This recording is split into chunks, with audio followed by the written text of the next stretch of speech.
বাঁশফুল থেকে চাল, আবার খেতেও সুস্বাদু। সম্প্রতি এটি নিয়ে চলছে বেশ আলোচনা সমালোচনা।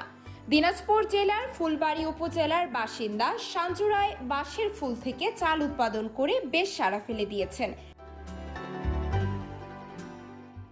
যে চাল থেকে ভাত, আটা, ক্ষীর, পায়েস সহ খাওয়া যায় অনেক কিছুই।